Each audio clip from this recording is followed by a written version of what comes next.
From childhood, we learn about failure as something all-consuming and terrifying. It's that monster under the bed we dearly hope never to encounter.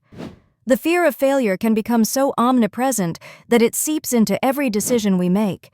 But what truly fuels this fear? Perhaps it is the prospect of standing under the harsh spotlight of embarrassment, or even the internal battle where doubt whispers a constant stream of what-ifs. Today, we'll explore this fear, examine its roots, and uncover what might be behind this paralyzing dread of failure. Imagine standing on the precipice of a new venture. For many, launching a dream feels like stepping into the unknown, thrilling yet laden with apprehension.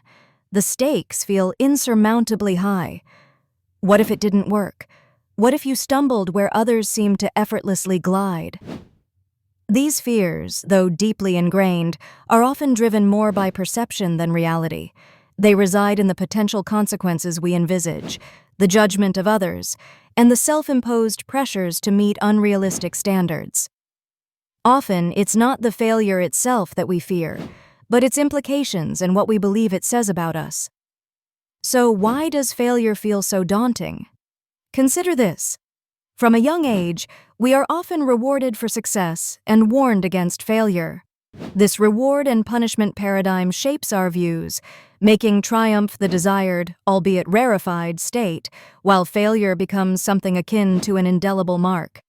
The education systems, societal expectations, and even the rise of social media reinforce this mindset, creating a culture where fear of failure intertwines with the fear of judgment and the sting of embarrassment.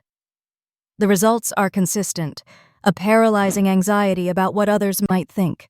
The judgment of peers becomes a pervasive barrier, effectively halting any creative or bold endeavor before it even begins. Let's pause for a moment to consider what failure truly signifies. It's often the best teacher, hidden under layers of initial disappointment or shame. Failure offers an opportunity to recalibrate, learn, and eventually grow.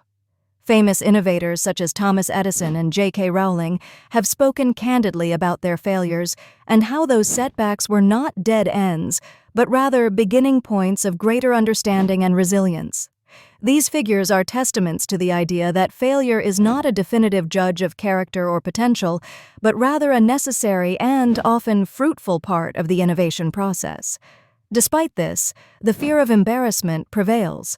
Embarrassment arises when there's a discord between self-perception and actual performance. It can be particularly biting if it connects with a personal vulnerability. But it's crucial to understand that embarrassment, like a shadow, only holds as much power as we attribute to it.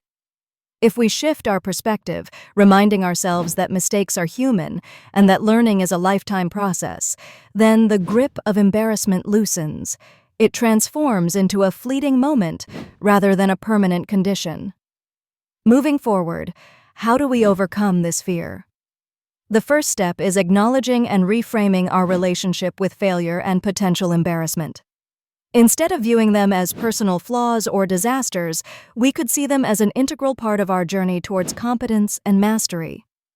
Embracing a growth mindset, a term coined by psychologist Carol Dweck, entails believing in the capacity for development and improvement through effort and experience. It opens the door to viewing challenges as opportunities rather than threats. Cultivating resilience is equally paramount, the ability to bounce back from setbacks, stronger and wiser. Share your experiences. By vocalizing fears and failures, we reduce their power over us.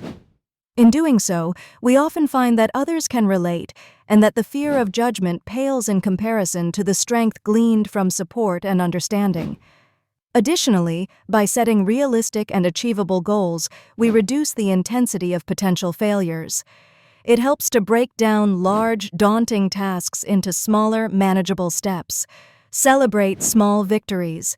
They build confidence and keep motivation alive, helping us tackle setbacks when they inevitably arise. In conclusion, the fear of failure is deeply rooted, often intertwined with the prospect of embarrassment and the weight of external perception. But it is not an indelible part of our identity. Facing this fear requires introspection, understanding the exaggerated permanence we sometimes assign to it, and ultimately, reframing our narratives. What if it didn't work? What if you embarrass yourself? These situations are not definitive endpoints. They are merely part of a broader, ongoing story of growth and resilience. In embracing this mindset, we shift our narrative from one of fear and retreat to one of courage and progress.